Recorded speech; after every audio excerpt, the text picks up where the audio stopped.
I have Any so many questions. Yeah, I have so many questions. So I think Amovis, you said this. So we enter into these soul contracts before we're born into this current body that we're in. And I think that my question's around that. Like, when does the soul contract start? Does it start at the end of your previous life where you kind of know where you want to go? Does it start at the beginning? Is there a transition period in between, when you come back in different bodies? Like, do you, and I don't know if you even have these answers, but like, when does the soul contract come? And in my mind, because I'm literal sometimes, like I literally picture like signing a piece of paper. Okay, like Me too. what, right? Like, so is this something that, and then to your point, there's free will and choice.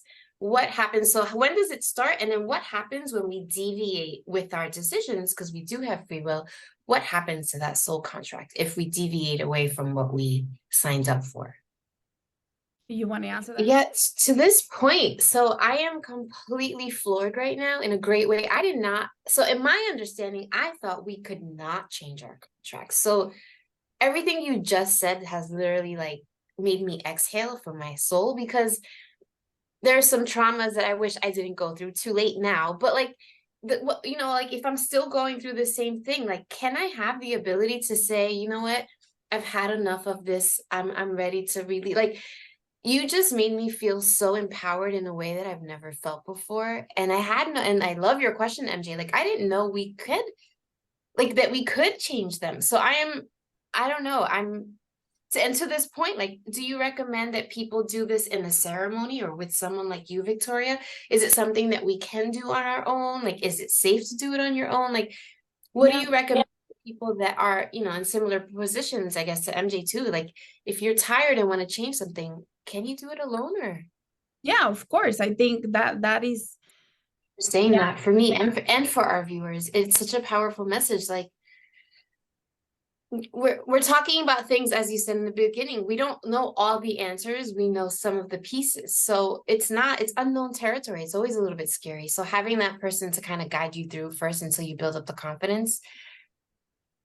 I have so many more questions, but I'm still stuck on this. Like, I am so amazed, and I love, Victoria, that you said, like, think about it as a zodiac, right? Like, and so in each house, in each person, in each part of my being, how am I to myself? How do I present myself to the world? How am I in my family, my money house?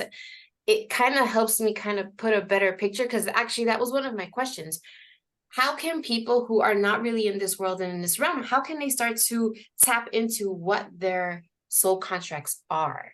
Because if we're not aware of any of this world, how are we even aware that we have a soul contract? So I want to help those viewers that are like, wow, I have a soul contract. Oh my God, what do I do? What do you recommend as like a first, like, understanding and step to know what their own soul contracts are?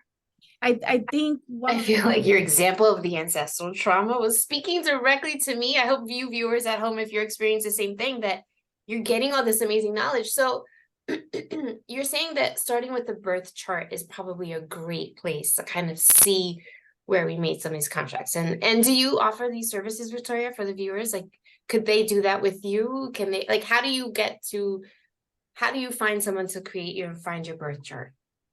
well, as if you go to an astrologer, or you can do it online, there are free tools online where you can put in your information, your birth date, your name, where were you born, the time that you were born will be very accurate to help you with the best, most accurate.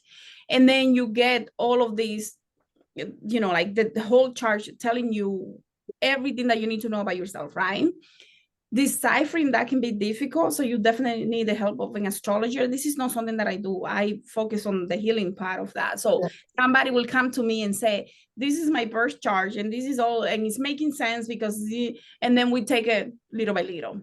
So it's no, I'm not an astrologer by any means, but I find that astrology and numerology can give us a very good blueprint to know what we need to work on, because it gives us, it's like a cheat sheet, like it gives us all the things that we have to work on. And some people just accept those things like, oh, this is why I'm this. I see it as an opportunity to identify what we need to work on in order for us to feel better here now. Amen Amel, to that. I was like that. I did a birth chart many years ago, and I was like, oh, okay, so this is it.